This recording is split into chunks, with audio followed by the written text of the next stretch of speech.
Welcome to this explainer. Okay, we're going to just dive right in today by looking at a real-world couple. They're 62 and 60 years old, they have $2.9 million saved up, and they want to spend about $104,000 a year. Now, off the cuff, that sounds like a massive amount of money, right? But the ultimate question we really have to answer today is whether their portfolio is mathematically safe for a 30-plus year retirement. Because as we're going to see, having a big, impressive number is honestly only half the battle. So today, we're drawing up a chronological roadmap. We're taking you all the way from that initial dream of early retirement, straight through the accumulation phase, and directly into the protective math required to actually make financial independence a reality. We've got 5 main stops on our roadmap today. 1, the financial independence goal. 2, tax-smart wealth accumulation. 3, navigating new tax laws. 4, sequence of returns risk.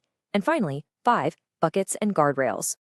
All right, let's kick things off with phase 1, the destination, the financial independence goal.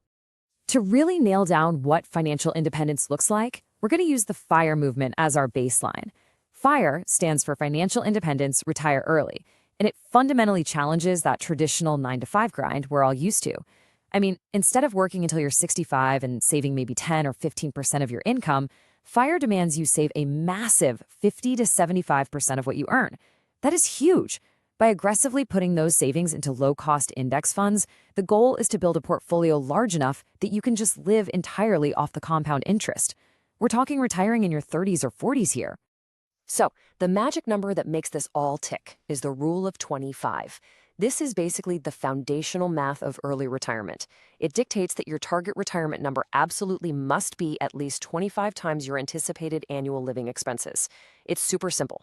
If you plan to spend $40,000 a year in retirement, you multiply that by 25, and boom, your target FIRE number is $1 million.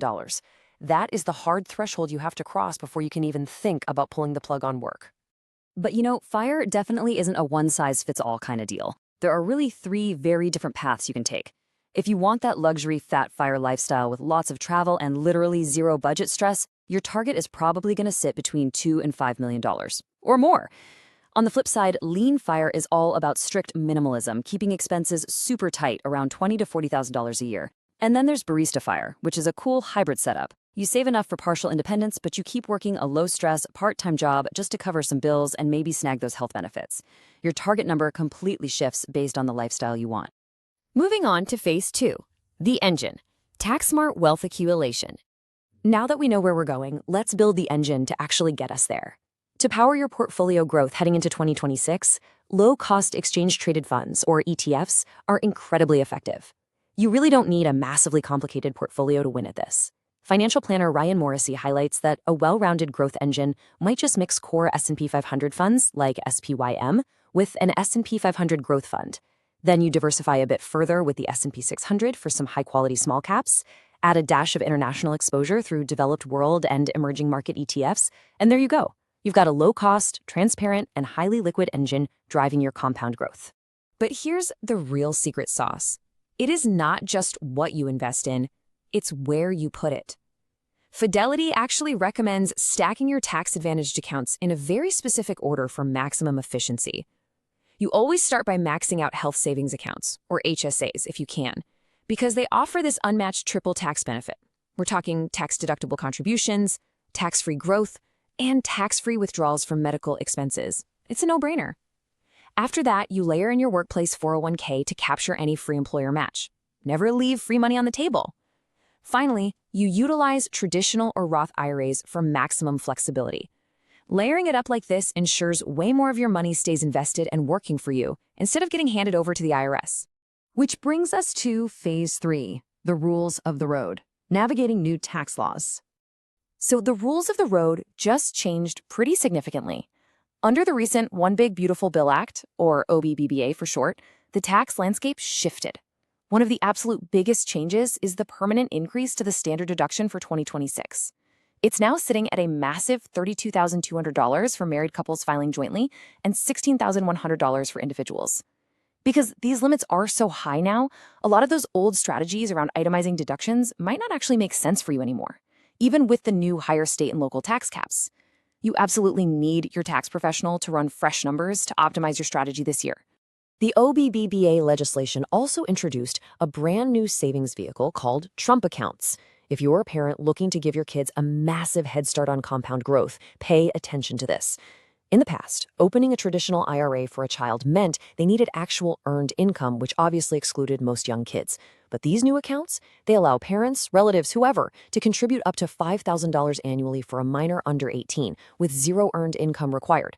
And once that child turns 18, the whole thing seamlessly transitions into a traditional IRA. It's a fascinating new tool. All right, let's look at phase 4, the threat. Sequence of returns risk. Here is where we really must confront the monster hiding under the bed in your retirement plan. Sequence of returns risk. Sounds kind of academic, but it's the silent killer of retirement plans. It's the danger that poor market returns happen exactly when you start withdrawing your money. Planners call the 5 years right before and right after you retire the fragile decade. Think about it. If the market crashes during this specific window and you're forced to sell your stocks at depressed prices just to buy groceries or pay the electric bill, you permanently destroy your principal. Those shares are gone forever. They cannot participate in the eventual market recovery, and that creates a nasty compounding depletion effect that can easily ruin even a multi-million-dollar portfolio. Looking at real-world data from Bluebird Advisory, we can see exactly how this risk plays out in real life. A short, sharp crash, like the scary 34% drop we saw in 2020, really just required a simple cash buffer.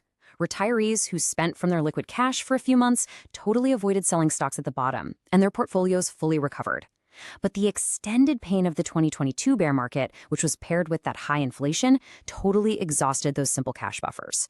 That kind of prolonged, grinding volatility was best handled with a layered bucket strategy, which protects your assets across a much longer timeline. And that leads us perfectly into phase 5, the shield, buckets and guardrails.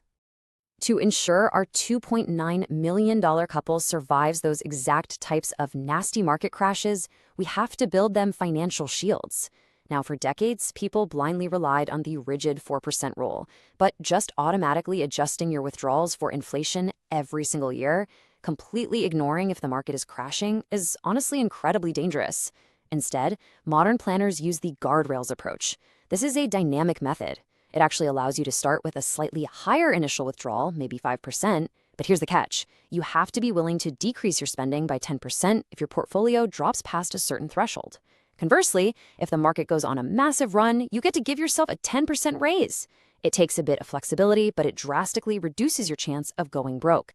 We then combine those flexible guardrails with a highly structured bucket strategy. Basically, we segment your portfolio based on your time horizon. You keep about 15% of your wealth in stable cash and equivalents just to cover years 1 through 3 of your retirement expenses. Then you put 25% into bonds to cover years 4 through 8.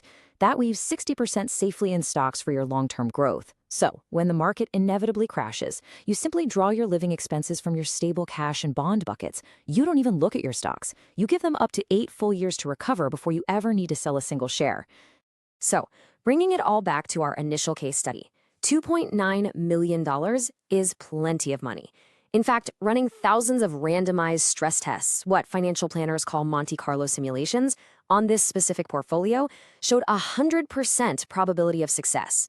But, and this is a massive but, that success is entirely reliant on the structure behind the money.